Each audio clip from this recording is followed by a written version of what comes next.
Alors en fait, que se passe-t-il lorsque un couple divorce et que en fait les deux, chacun de leur côté, saisissent des juridictions différentes, donc l'un dans son pays, leur pays d'origine et l'autre en France.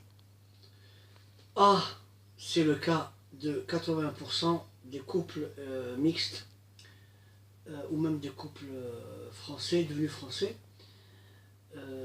pour échapper à la juridiction française, l'un des conjoints va à l'étranger et puis dépose une demande de divorce, l'obtient et on va digérer. Donc, il y a une règle que tout le monde connaît et qui est l'exception de litispendance. Je répète, l'exception de litispendance. Qu'est-ce qu'elle dit?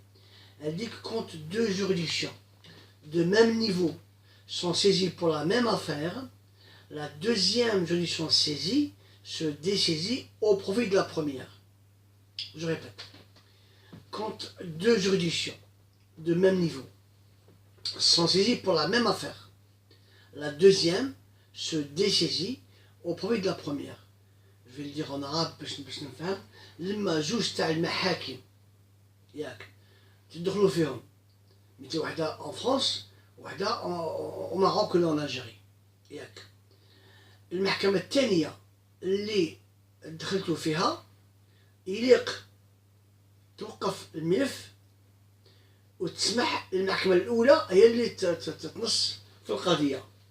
Mais cette stipulation, elle peut ne pas exister, elle peut ne pas être suivie.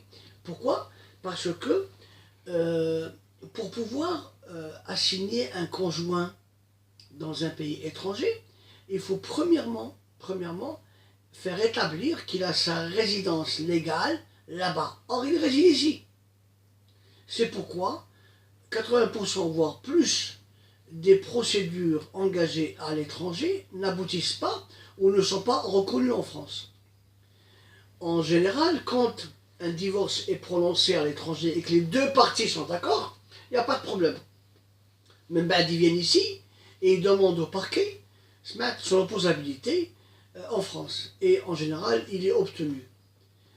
Ils peuvent également faire l'exéquatur et elle est également obtenue quand il n'y a pas d'opposition, quand les deux sont d'accord pour la même procédure.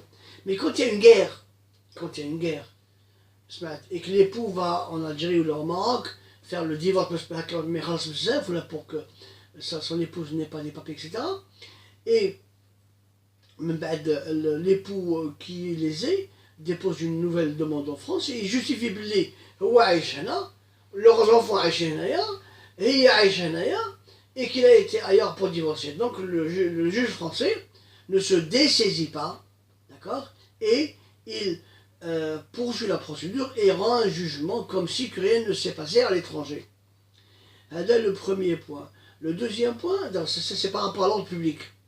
Le deuxième point, c'est lorsque il y a une décision étrangère qui n'est pas complète. Parce que vous savez que, en Algérie, même au Maroc, quand un jugement est rendu, il ne discute que sur le divorce, les shiqaq, c'est tout. C'est-à-dire que le couple est divorcé, mais il ne précise pas qui aura logement conjugal, la pension alimentaire due pour la femme, elle n'est pas également précisée, etc. Donc, quand un jugement est incomplet, le reste des mesures qui ont été prises à l'étranger, si le couple est d'accord, peut se faire en France et le juge français peut décider sur l'attribution du logement conjugal et les autres mesures qui peuvent éventuellement ne pas être fixées sur au-dessus. Voilà. D'accord. Merci.